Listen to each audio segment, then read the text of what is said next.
The year 1978 was without a doubt the best year for some of the most epic kung fu movies. You see, we've had films like The 36th Chamber of Shaolin, Snake in the Eagle's Shadow, Five Deadly Venoms, and The Avenging Eagle, amongst other strong contenders, leaving us fans completely mesmerized. Well, there was also another movie that released in 1978, which, to be honest, was neither a serious story about improving oneself like The 36th Chamber of Shaolin, nor a violent rock-paper-scissors party like Five Deadly Venoms. Instead, it was a comedy. Yes, we're talking about Yuen Woo-ping's Drunken Master, a flick that was pretty much responsible for putting kung fu comedies on the map. In fact, the film was influential enough to change the whole trajectory of Jackie Chan's career, and have the former Bruce Lee stunt double achieve mainstream recognition. Well, this brings us to the main contents of today's video, where we take a look at these super interesting facts about Drunken Master that might surprise even the most ardent fans. Oh, this has us super psyched already. Without further ado, let's get straight into the video. But before we get into our explanation, we do have one very small request. If you enjoy our content, please support us by subscribing to our channel. This is a small click for you, but it means a lot to us. Thank you. Let's begin. Hey, yay! Jackie Chan nearly lost his eye while filming Drunken Master. We all know that Jackie Chan is a perfectionist, which means that he's repeatedly going to be at something till he thinks it's fine by his standards. There's certainly no denying that the actor has suffered countless injuries, and pretty serious ones, might we add. But then again, that's just how he is. Nothing has ever been a setback for Chan. Now, addressing those of you who have seen the 1978 movie, remember the final fight between Chan and Hwang Jong-lee? If you ask us, it's absolutely legendary, especially for its raw intensity. But what many of you might not be aware of is that while shooting the scene, Chan damaged his superciliary bone, or in simpler terms, the bony structure of the eyebrow to be more precise, and that nearly had him lose his eye to the extent of almost causing blindness. Hwang had kicked Chan in the head, and upon realizing that his kick was quite severe, he simply refused to do any more takes for the shot. Try to combine all 7 gods and try and see her as your own Miss Ho. It was Yuen Woo-ping's second directorial effort. While there's absolutely no denying that Yuen Woo-ping is mostly associated with films such as The Matrix, Kill Bill, Crouching Tiger, Hidden Dragon, and let us not regard the fact that Yuen made his second directorial effort with Drunken Master, which went on to become one of the most celebrated martial arts films of all time. Also, to those of you wondering what Yuen's directorial debut was, it was Snake in the Eagle's Shadow, which also released back in 1978. The film made 3 times more money than its predecessor. Drunken Master was a massive box office hit that greatly exceeded the earnings of its predecessor, which in this case happened to be Snake in Eagle's Shadow. Let's break things down for you to help you understand things better. Woo-ping's Snake in the Eagle's Shadow earned a respectable $2.7 million Hong Kong at the Hong Kong box office, thereby becoming the 13th highest grossing film of 1978. Drunken Master, on the other hand, was an even bigger blockbuster, grossing an impressive $6.7 million Hong Kong at the box office. Not only did Drunken Master emerge as the second most popular film in Hong Kong in the year 1978, but it was also the highest earning film of 1979 in South Korea. That's not all. Drunken Master also broke records in Malaysia as well as Singapore.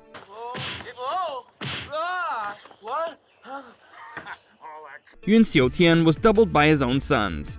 Yeah, you heard that right. Yuen Xiu-tian, who played the role of Beggar So in the movie, was way too old to perform the more physically demanding and dangerous stunts in Drunken Master. Yuen was 66 years old back then, and although he was a veteran martial artist and an actor, his age didn't permit him to carry out the action sequences. Therefore, he was doubled by his own sons, Yuen Woo-ping and Yuen Cheng-yan. This was quite a significant aspect of the film's production, and a testament to the family's deep involvement in the Hong Kong film industry.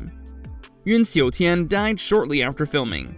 In case you didn't know, Yuen Xiu-tian was considered for the role of Beggar So in The Magnificent Butcher, but he passed away as production began. He was 66 years old when he died of a heart attack on the 8th of January in 1979. Well, it's safe to admit that Drunken Master was one of Yuen Xiu-tian's final completed works before his death. Drunken boxing style is real. Jackie Chan's intoxicated fighting style in the film might come across as a fake fighting style, and many of you might have even thought that it was created just for the film given its impracticability. But like it or not, it's inspired by a real martial art form known as Zui Quan, which is colloquially known as Drunken Fist.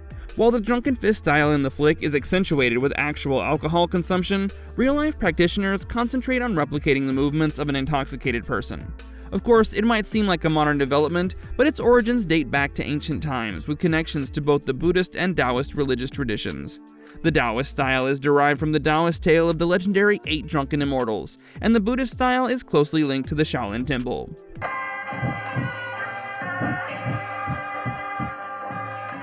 It is dangerous to actually practice while drunk. Drunken Master did come with a disclaimer: performing drunken boxing while actually intoxicated is extremely dangerous and can lead to serious injuries. It's safe to say that that's absolutely true. You see, the real-life practitioners have their focus on imitating the movements of a drunken person through years of precise training and body control, without actually consuming alcohol. Their motto is to get into a drunken state of mind and not actually get drunk. Huang Zhangli was known as the King of Kickers.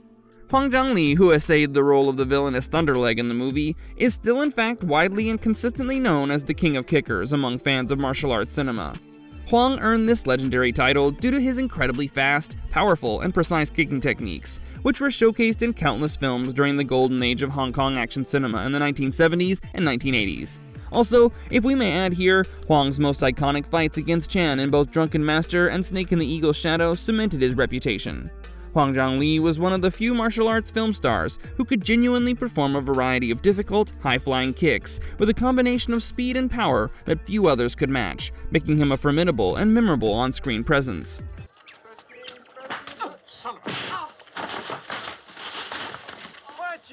The director made a cameo appearance in the film.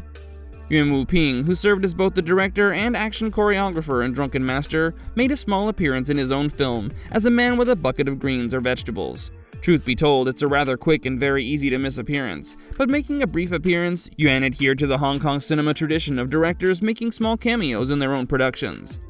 Jackie Chan created his own 8th drunken style. In the final desperate fight against Thunderleg, Jackie Chan's Wong Fei-hung is being soundly defeated. Upon realizing that the styles he knows are not enough, Chan's character taps into his creativity and improvises a new, unique, and more aggressive drunken style of his own. This new improvised form, which is more suited to his personality and fighting style, is often referred to as the 8th drunken style, and is what ultimately allows him to win the fight. This creative adaptation highlighted the movie's principal point that the younger generation must blend unique features into their inherited traditions, rather than merely following the old ways.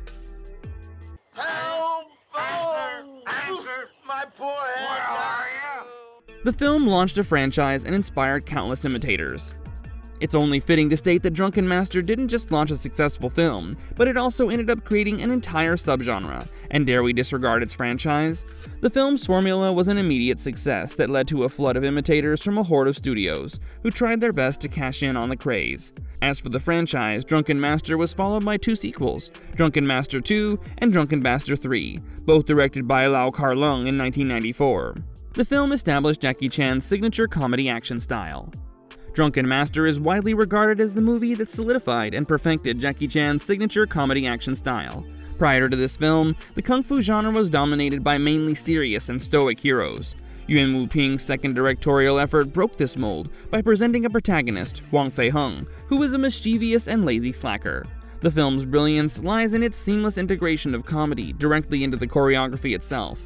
Instead of having separate fight and joke scenes, the humor came from the action, with comedic timing, slapstick falls, and bizarre movements, all being part of the drunken boxing style.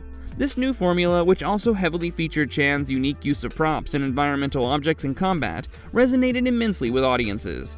It established the blueprint for Chan's entire career, transforming him from a Bruce Lee imitator into a global icon whose films were defined by their creative, hilarious, and breathtaking stunt work.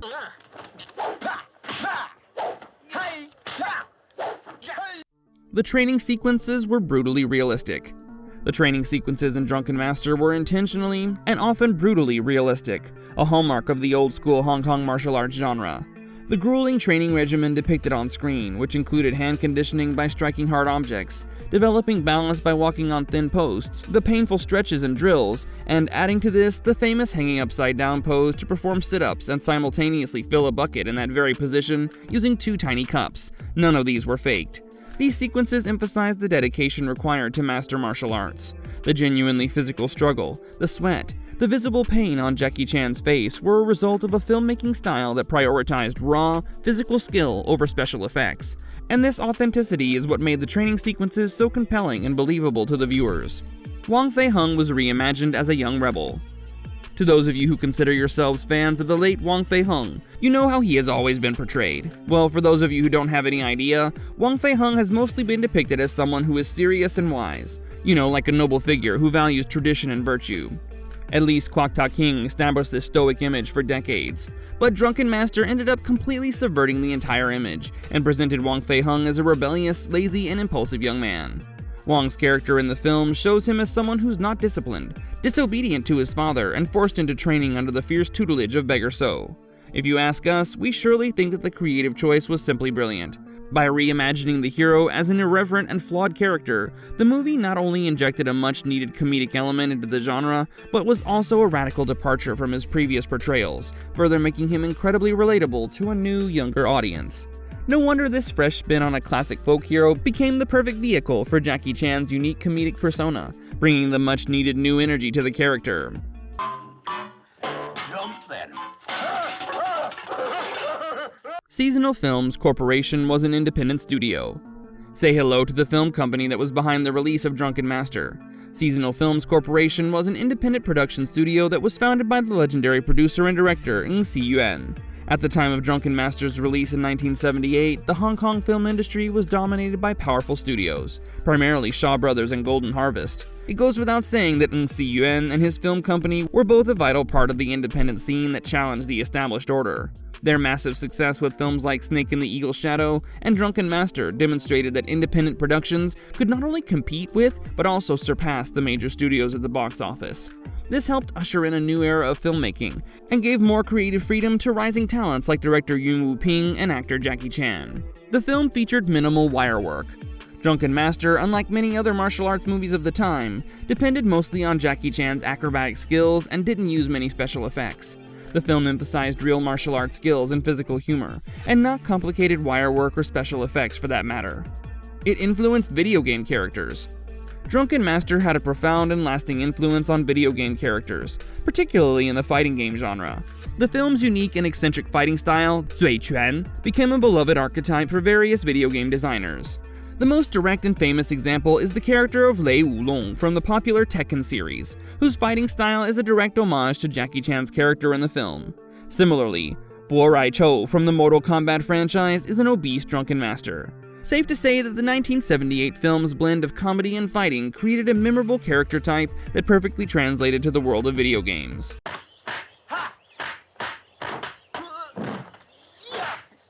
The film's success was initially unexpected. The success of Drunken Master was initially unexpected due to several major creative and commercial risks. At the time, the film's director Yuen Woo-ping was a newcomer, and its star Jackie Chan was struggling to find his footing in the industry, so it was only fitting on Chan's part to consistently admit in interviews that he had never expected the film to become a worldwide phenomenon. At the time of production, his vision was limited to the Hong Kong market, and information about international film distribution wasn't exactly widely accessible. No wonder Chan saw Drunken Master as a local low-budget production, one that was more of a personal creative experiment in order to find his own unique style. That's why the movie's global success caught everyone by surprise. It popularized martial arts comedy internationally. Drunken Master was one of the first martial arts movies to mix kung fu with humor in a way that worked well around the world.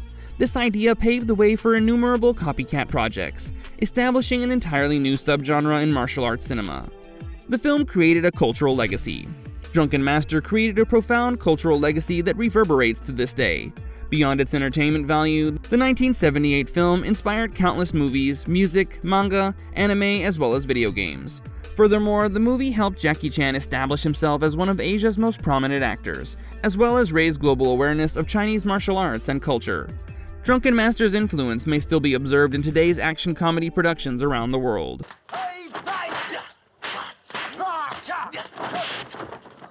Marvelous verdict. Well, that was all for today, and with this, we finally come to the end of our video.